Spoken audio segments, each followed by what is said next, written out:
your co-host? Well, Sexy Marvin's my co-host. Oh, all right. Marvin, what's the name of this bear? No, that's it. Tyrone? All right. This is Tyrone. Tyrone the bear. Sexy, that's a tight name. Jake, the jeweler. What's going on? Let's talk about MassivePDX. Yeah, we're working on a new event that we've been trying to brainstorm for a while.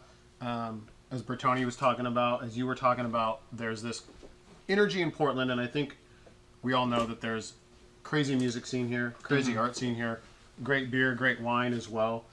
And it's probably because if you didn't get outside when it's raining, you would just go crazy. So people just, I gotta paint, I gotta write a song, do something. Yes. Right? I call them extreme hobbyists. The city is full of extreme hobbyists. People who take their hobbies to the next level. And then all of a sudden those people like put out a record and it like explodes the scene, right? Yeah. Or those people like do a show and you're like, that's my neighbor who's been in their basement, and I either thought that they were like chopping up bodies or doing some crazy artwork. But that's the stuff that like you get somebody like Elliott Smith or these like luminaries who blow up the scene, right? Absolutely. But because we are all so very tentative, like we all get really insular, or a lot of our scene, Portland's a big city, but it's small. Yeah. I grew up in California, whereas like you had to drive 2 hours to get to anywhere where there's a music scene.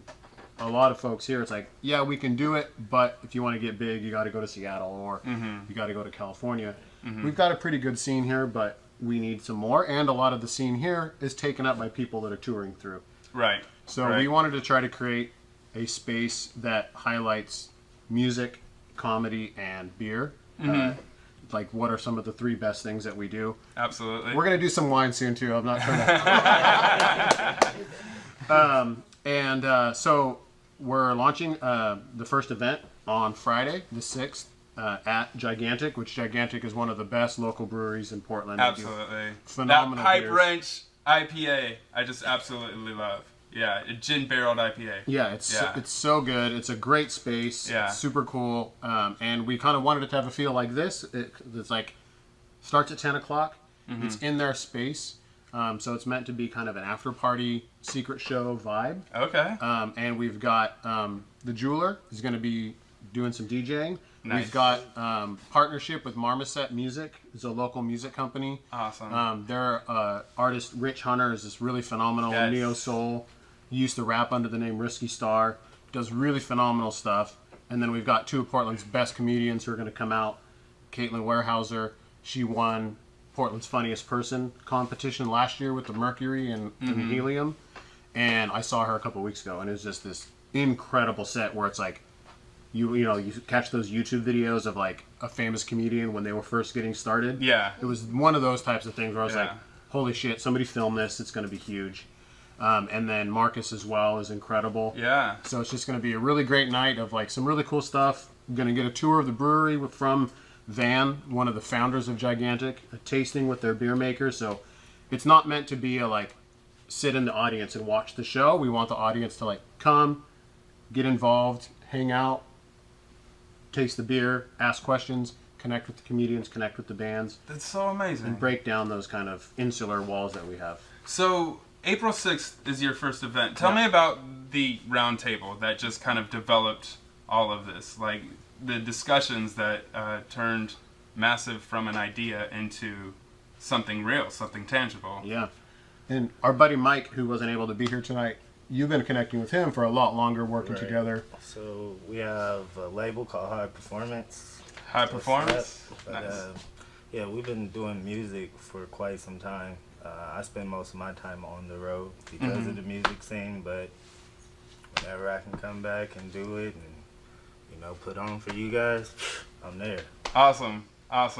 Yeah, and then Very cool. Mike and I have been brainstorming and talking about, he works in music, I've worked in music, been trying to get more into comedy, not doing it myself because tried to write jokes and they are the worst, but always been somebody who wants to be helping bring other people up. If I'm not the one who's doing the comedy, or I played French horn in junior high, that's not going to get me famous.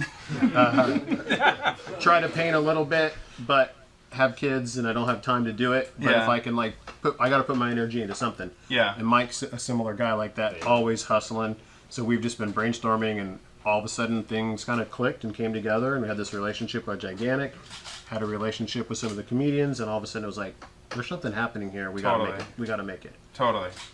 I could tell you guys, we're on episode 9 of this show. Nice. And it's once you start it, it's going. There's so much talent in this city to showcase. Yeah, objects in motion like to stay in motion, right? Right. And I think there's a lot of artists who just need that little bit of a push, or they just need that little bit of an exposure. And we want local people here to be able to have a local audience and connect. Yeah. Not feel like you have to go far away. And again, the shows aren't meant to be like performing at Mississippi Studios where the audience is up in the balcony, or you got to perform a big room. It's meant to. It's a small crowd, 50 people, meant to be like more about the community than about like packing 1,000 people. Yeah. Like, let's build a fan base, let's build a community, and we're going to be doing it once a month and kicking it off and hopefully developing a really great relationship with people. That's so awesome. For my audience, where can they find you on social media? At MassivePDX is on Instagram is where we're mostly at right now. We're going to be building it from there, but we also want to do baby steps and grow it organically instead of try to come out big with too much. So we're just starting small. Friday, come out, everybody who's here and who's watching at home. If you go to MassivePDX on Instagram, we have a link for tickets. There's a code, so if you use LOST10, you can get tickets for $10. It's Dope. We want everybody to be there. We don't want it to be something where it's like cost prohibitive. If you want to come out, but if you only got $5, then come out for $5. Yeah.